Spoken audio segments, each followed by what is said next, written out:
روزے دار کو اللہ کی خاص رحمت نصیب ہوتی.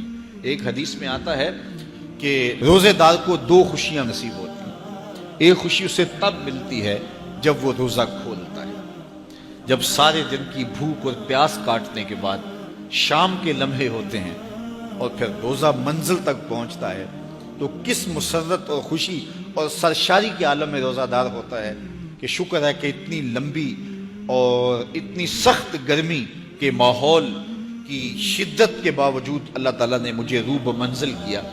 تو اس وقت ایک احساس اس کے ساتھ جڑا ہوتا ہے، اور پھر جب وہ ٹھنڈا اور میٹھا مشروب اپنے کام و دہن میں ٹپکاتا ہے اور وہ ٹھنڈا میٹھا مشروب اس کی رگوں کو تر کرتے ہوئے معدے کی طرف بڑھ رہا ہوتا ہے، اس کی زبان بولے نہ بولے دل اللہ کا شکر ادا کر رہا ہوتا ہے، اس کا ایک ایک عضو بدن رب کا شکرانہ ادا کر رہا ہوتا ہے.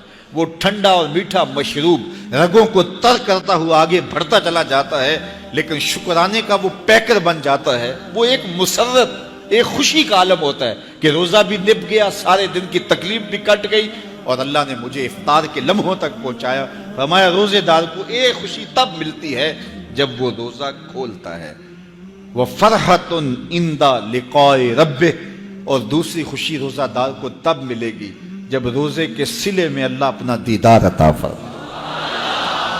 بنی آدم کے جتنے بھی عمل ہیں 10 سے لے کر 700 گنا تک اس کا ثواب اولاد آدم کو اس کا دیا جاتا ہے. جتنا گڑ ڈالو اتنا ہی میٹھا، تو بعض کو 10 گنا، بعض کو 70 گنا، بعض کو 100 گنا، بعض کو 700 گنا. تو 10 سے لے کر 700 گنا تک بندے کے اعمال کا صلہ دیا جاتا ہے. لیکن میرے حضور نے فرمایا لیکن روزہ جو ہے اللہ فرماتا ہے وہ میرے لیے ہے اور اس کا اجر میں خود عطا کروں.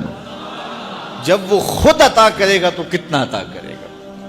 سخی اتنا بڑا ہو تو پھر کیا عطا کرے گا؟ بلکہ بعض نے اس کو عجزی بہی کی بجائے عجزہ پڑھا ہے بصیغہ مجہول، کہ روزہ میرے لیے ہے اور اس کی جزا میں خود ہوں. باقی اعمال کی جزا جنت ہے، جنت کی نعمتیں ہیں اور بہت کچھ ہے، لیکن روزے کی جزا میں خود ہوں. اور جس کو وہ خود مل گیا پھر جنت میں مل گئی، جنت والا جو مل گیا پھر جنت بھی مل گئی، جنت کی نعمتیں بھی مل گئیں.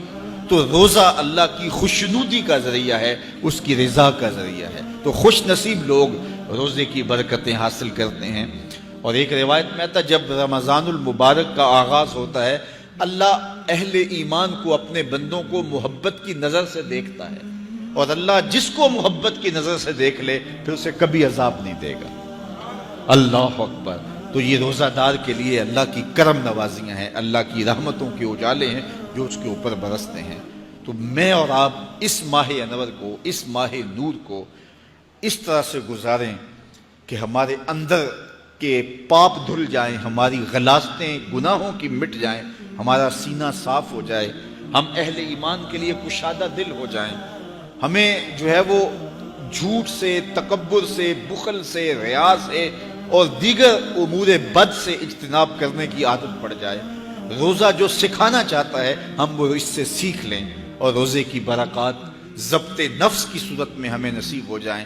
تو ہم روزے کے بعد بھی، ماہ صیام کے گزرنے کے بعد بھی ایک نئی زندگی لے کر، ایک تازگی لے کر، ایک نور و روشنی لے کر کے جو ہے وہ معاشرے کے، اسلامی معاشرت کے ایک اہم فرد کی صورت کے اندر جو ہے وہ سامنے آئیں.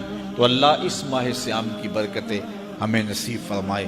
ہر سال مہینہ آتا ہے، گزر جاتا ہے، ہم پورا مہینہ بھوک کاٹتے ہیں اور پھر وہاں کے وہاں ہی کھڑے رہتے ہیں. تو پھر ہمیں سوچنا چاہیے، لیکن اگر تبدیلی آتی ہے تو پھر شکریہ ادا کرنا چاہیے. آج کی اس تاریخ میں ہم عزم کر کے اٹھیں کہ ہمارا یہ ماہ صیام ہماری زندگی میں ایک سنگ میل ثابت ہوگا، اور ہم ایک نئے باغپن کے ساتھ، نئے عزم کے ساتھ یہ مہینہ گزاریں گے اور ضبط نفس سیکھیں گے اس مہینے سے.